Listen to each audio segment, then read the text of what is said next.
Wars and countries and economics is also shaped by imaginary stories in people's mind.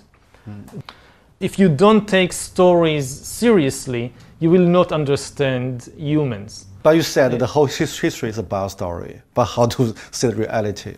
And things like money. It's a story, the story of the dollar that we agreed upon, but it's not the reality. The real answer is leave all these stories aside. So you said you must create your own story. No, you don't create your own story. You search for the truth about the reality about yourself, and the key thing is to really understand the reality about yourself. So what do you think the major flaw of your theory? Have you ever think about it? Of my theory? Yeah, your perspective. You try to explain the whole world, the history, but what's the major flaw in the process? Well, if I knew the major flaw, I would have corrected it.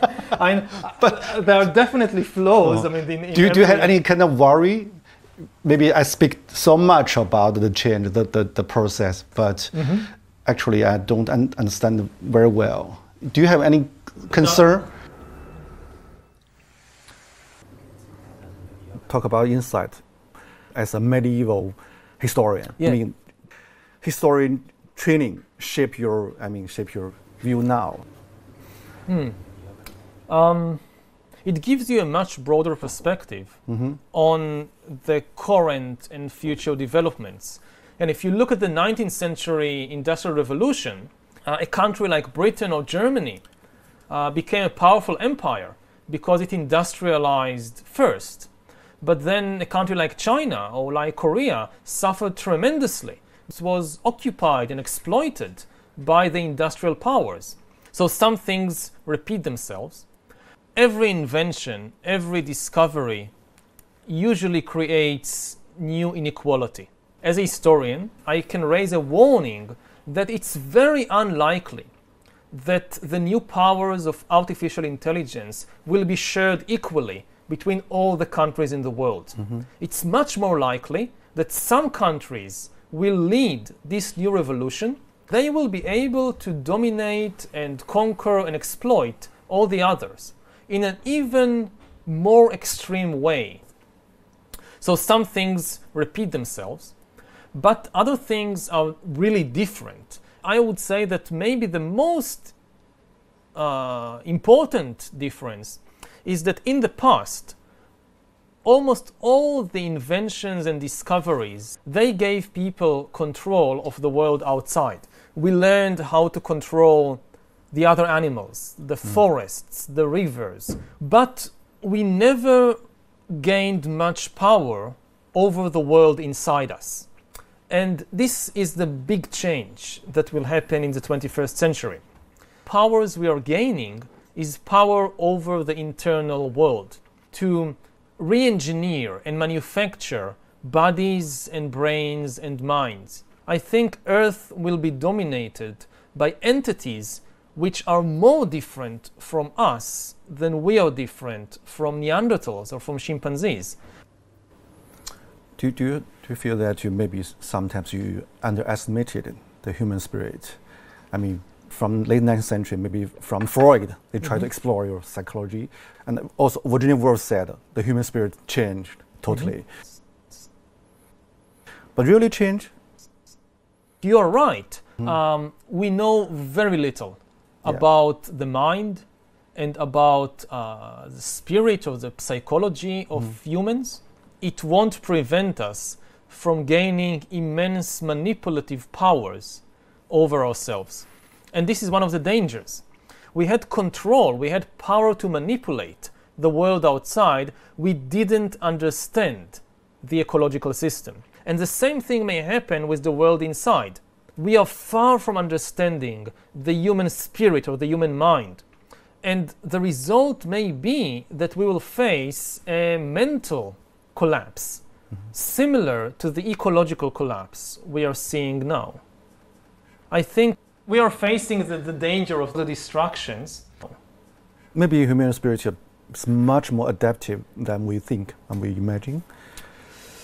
It is very adaptive. That's certainly true. And we see it here that we still have the Stone Age bodies and Stone Age brains, and here we are flying in airplanes and living in big cities and so forth.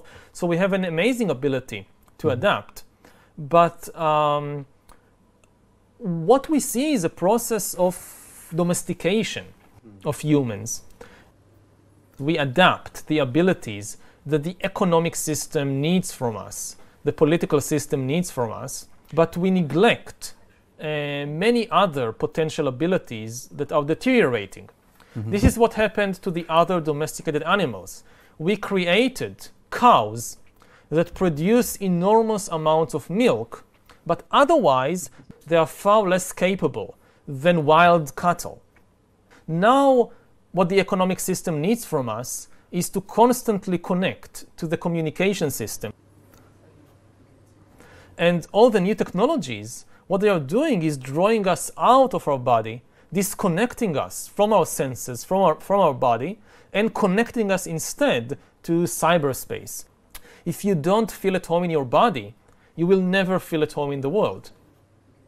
My impression is that the number one cause for the feeling of alienation and stress, which has huge economic advantages, but the mental price is very, very big. For hundreds of millions of people all around the world, 我觉得我不喜欢，很不喜欢那种简化历史的那种方式，简化所有的事情，把它变成几个 point。但更让我沮丧的是，这太庞杂了，我也不知道怎么反驳它，很沮丧。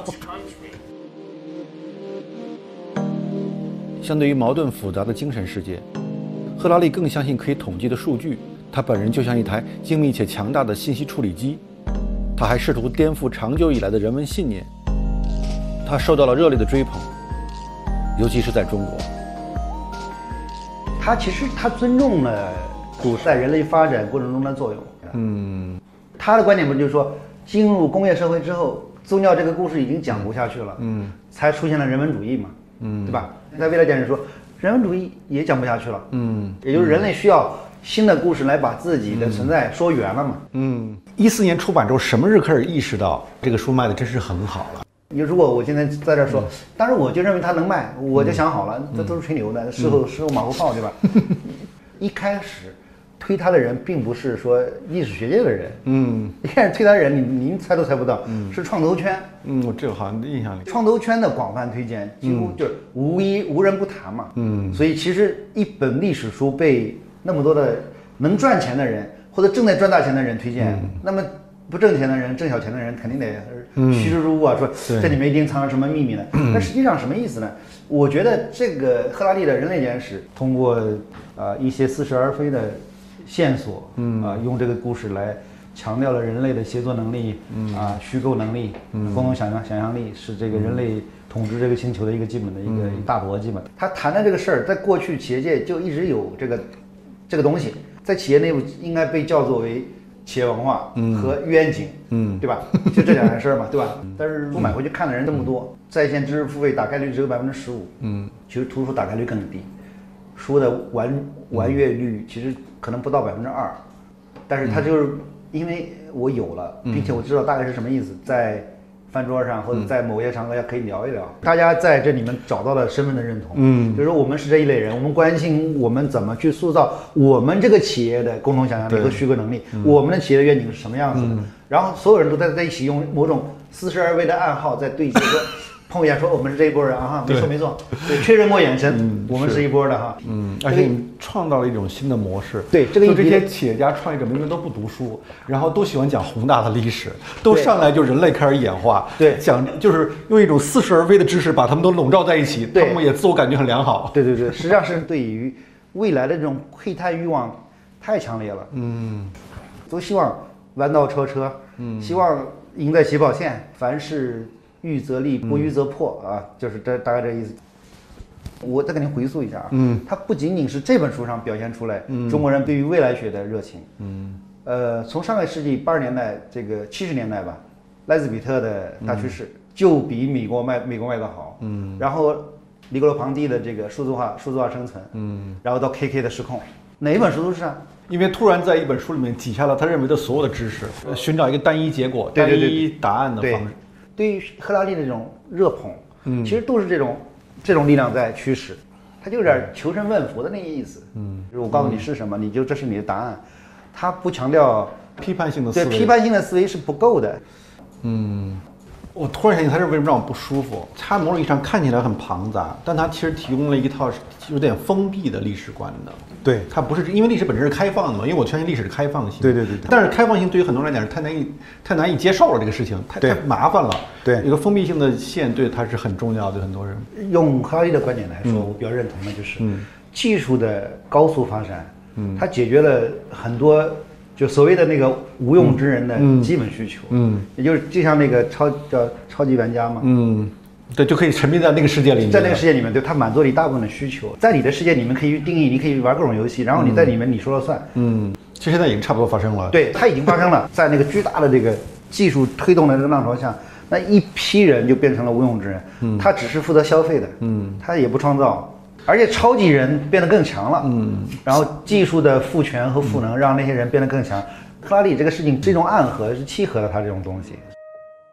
倘若你对于未来学的谱系有所了解，你会发现奈斯比特的所有预言之前都有人做出阐述，但奈斯比特的判断更绝对，语言更通俗。他知道如何将杂乱无章的信息拼接在一起，创造一些朗朗上口的新词汇，然后用动情的不容置疑的口吻大声讲出来。他传递的不是思想，而是概念。他不鼓励你展开独立思考，而是要让你有原来如此的顿悟。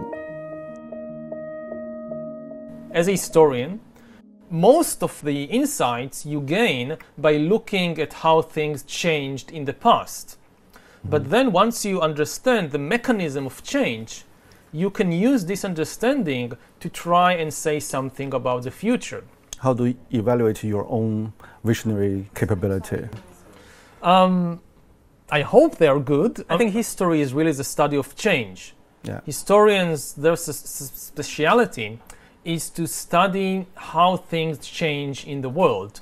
I mean, it's so funny or very paradoxical. You're trained as a historian, but people ask you like you are a prophet about future. So how do you think about it? Now, of course, and I try to clarify it, but people don't always want to listen. I try to clarify it that I'm not a prophet. I'm not making predictions. Nobody knows what the world would be like in 30 or 50 years. It's impossible. Now, many people read your books because they want to survive in the future. Yes. It's become a new social Darwinism. So how do you react to the, I mean, they are reading. Well, you know, this is one of the problems of writing books and being an author, that you have no control of the way in which people read your books. Yeah. And I see it in many cases, like I write a passage in an ironic tone. For me, it's obvious that this is irony. And I think everybody who reads it will understand. I don't mean it seriously. It's just an irony. They didn't get it. And they don't get it. I mean, they read it in a completely flat and serious way. And they understand exactly the opposite of what I intended. So when you were on the stage, you talk about this. So you feel strong alienated from the reality? So it sometimes happens with some people, and you just have to accept that. I mean, there is no way to write something that people will always understand. You think about, I don't know, say the Bible. So you have Jesus coming and telling his disciples, if somebody slaps you on the cheek, turn the other cheek. And you should have only love for all people. And somehow people read this and they burn heretics and they start religious wars. I mean, how, if it's possible to get from Jesus to religious wars, then people can just, you know, do with texts almost anything they like. Okay. I mean, again, I don't try to predict the future. I try to point out different possibilities, and I hope that, like Huxley, I'm offering an interesting vision. Yeah. Okay.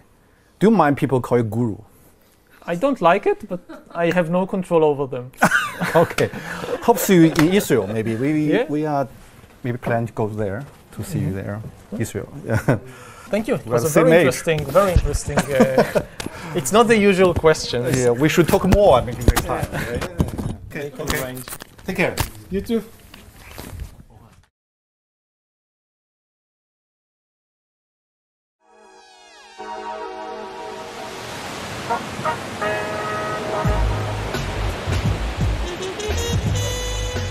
比起所受的中世纪历史训练，赫拉利更像一个将前沿科技与宗教预言相结合的现代古武。想要理解他的学说与精神世界，最好来到他生长的地方。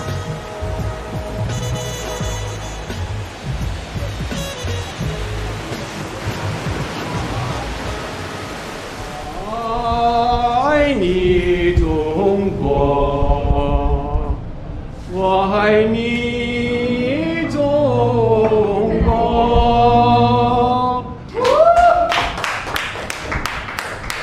哇，好动人呐！哇，好感动。来这里吃饭的以色列人多吗？犹太人？阿拉伯人根本上就没有，但是犹太人很多。很多。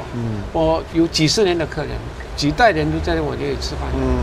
当时79年来说，这里危险吗？这里问题多吗？以色列一直都有问题。到今天为止，昨天为止都有问题。这个阿拉伯世界的冲突，几次以色列的战争我都在这里。1982年的是打黎巴嫩。打黎巴嫩，对。那个时候打黎巴嫩的时候，很多人，美国来的，其他国家来的犹太人，他们在街上里被挡，然后就有车子把他们送走，送到前线去。我问他们我自己愿意来的。这边也有自杀性爆炸嘛？很多，这个我亲眼看到的。在哪里？什么样子？这里39号。39号。这旁边那里。晚上也是爆炸了，他2个公交车啊。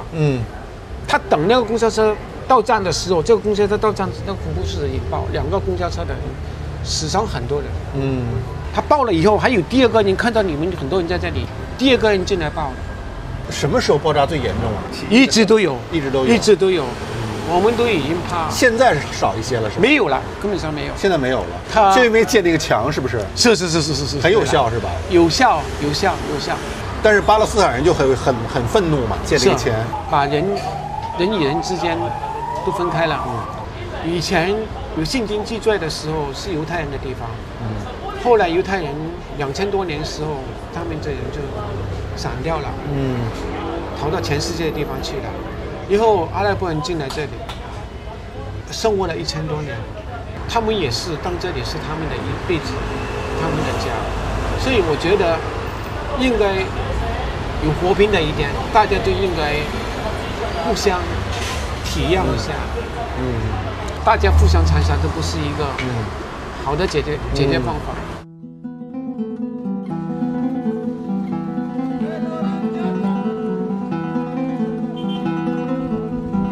哇，这么高这墙，比那个柏林墙高多了。对啊，高太多了，这得有什么8米、10米高。耶路撒冷是一座有着3000年历史的古城，也是犹太教、基督教、伊斯兰教的发源地。有一个小平台，你望出去，居然可以看到2个宗教的地标性建筑物，一个呢是西墙，一个呢是金顶。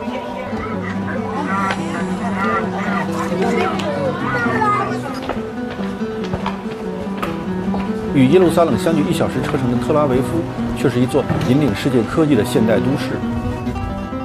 我相约赫拉利在这儿再次见面，我很好奇，如此复杂的环境对他的影响是什么。Hi, see you again. Hello. Hi, see you again. See you again. Hey, how are you? Hi, Nice to meet you. So where to go? We need the car. Yeah, we are ready. Yeah, please.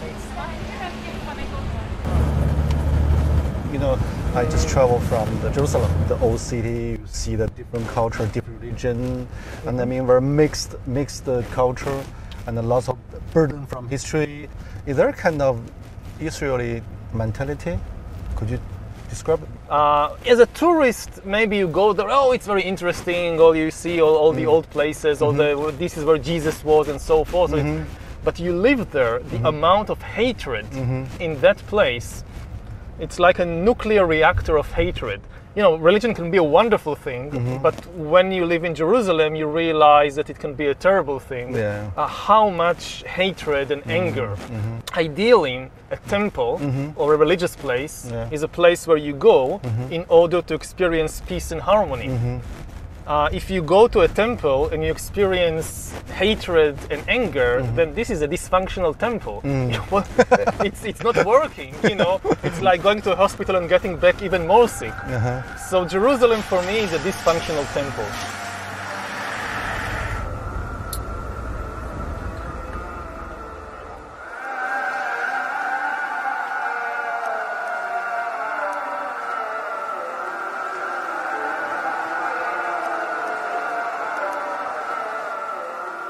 How this kind of things shape your mind, shape your... The influence on me of if this is what you ask, it obviously has an impact. Yeah. I mean, if you live in a place like Silicon Valley, maybe you can have this kind of utopian vision of a world governed by science and by rationality and things like that. But if you live in the Middle East, it's obvious to you that you cannot escape this tension, because all around you people are killing each other because of their belief in fictional stories. Yeah. So it's very clear to you that fiction is an extremely powerful thing. My house, the village where I live, is exactly middle of the way between Tel Aviv and Jerusalem. On the one hand, I'm very connected to this world of Tel Aviv. Yeah, modern technology, modern technology, world, high tech, all that. And on the other hand, very connected to Jerusalem with all the religion and mythology and especially this is why I think much of my writing and scholarship is about this tension between the modern world of the 21st century and artificial intelligence and all that, and on the other hand, the still great impact of all these mythologies and fictional stories and religions. When did you notice the tension? When did you notice the hatred of religions and I think only when I left Israel and I went to do my PhD in Oxford, then I realized how much tension there is in the place. Or when you're born into it, you think, well, this is how the world is, and only when you go out, you realize, no, this is not how the world is. 为了更充分理解这个国家与赫拉利，我约了几位当地人闲聊。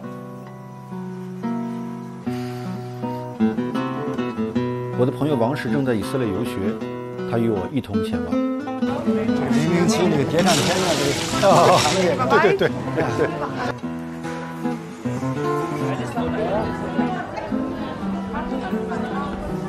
第一位是阿拉伯律师。Nice to meet you.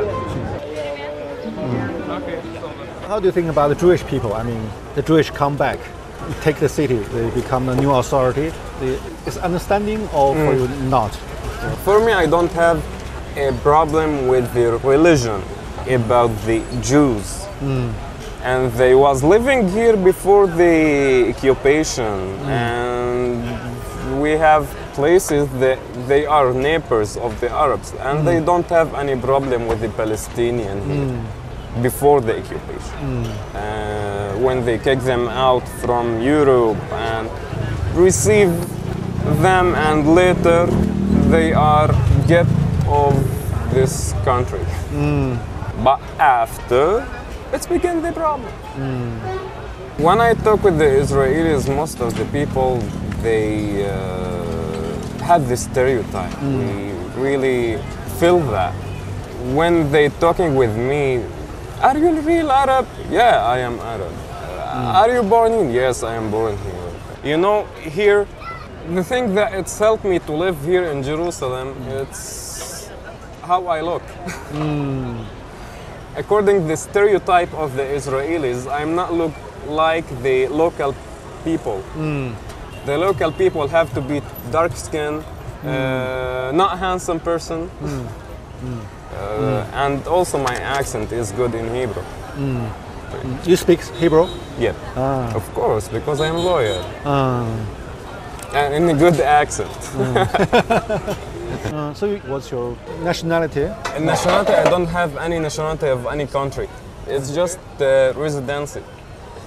If I pass something, if I travel more than 3 or 7 years out of Israel, so they can get the ID, my ID. It's mean they can kick me out anytime. Like that we live. Do you have any solution?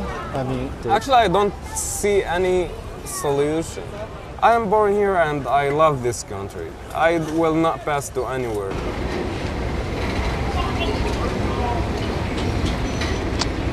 forgot a car. Oh, Oh, it's okay. it's okay. It's okay. When did you arrive? It's a, When did you come to Israel? 2 days ago. Oh, 2 days ago. So Yeah, you've been around. Yeah, spent 1 day in Jerusalem and here. Yeah, come here. Yeah. You're much more relaxed than in China. Me. Yeah. Yeah, because in China you run around from here Yeah, to yeah, there, yeah. and here Too it's many like, things. Yeah. Oh, it's a nice view. You want some water? Yes, Some water would or- be nice.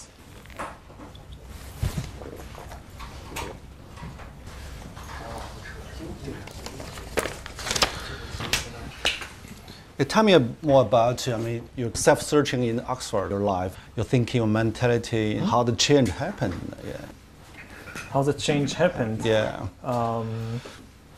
Well, I went to Oxford to do my PhD on military history. I was always very interested in the big questions of life. Yeah.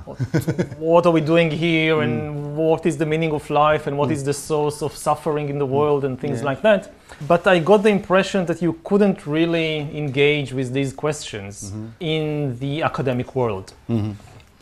The academic world is kind of pushing you to focus on more and more narrow and specialized questions. On a parallel track, I'm personally very engaged and interested in these big philosophical questions. Big tension for you. Yeah, when I got my tenure at the university, I felt that, okay, now I'm kind of secure. Now they can't do anything to me. I'm some terrible crime, like you murder the dean or something, they can't touch you. Yeah, yeah. So I try and reconnect the two tracks with these big questions about humanity and about life. I guess it was luck had something to do with it, but it was very successful. In the 20th century, there are some historians also ask big questions like Arnold Toynbee, H.G. Wells. How this kind of tradition shaped you? I mean, Influenced me. Yeah. Well, the biggest influence on me, I think, was from Jared Diamond. Jared Diamond. He was a specialist in birds. Yeah. Yeah. He was the one who came and kind of showed the historians, look, you can do these things to, like, looking at humans from a bird's eye view. From bird to bird view. Yeah. So, you're comparing Jared Diamond. What's your advantage and disadvantage of your books? Their strength compared with me is that I don't really have any background in biology. But if you just know biology, if you just understand evolution and you know everything there is to know about humans, you can now explain human history. I don't think that this can work because human history also has a very important ingredient of culture, of ideas, of stories, of fictions, and this is kind of my speciality, the exploration and understanding of fictions and mythologies and stories and their immense impact on human history. And if you don't give enough importance to the stories, to the fictions, you will never understand something like the Second World War, or like the French Revolution, or like the rise of Christianity. There was no biological or geographical explanation. So what do you think the major flaw of your theory? Have you ever think about it? Of my theory? Yeah, your perspective. You try to explain the whole world, the history, but what's the major flaw in the process?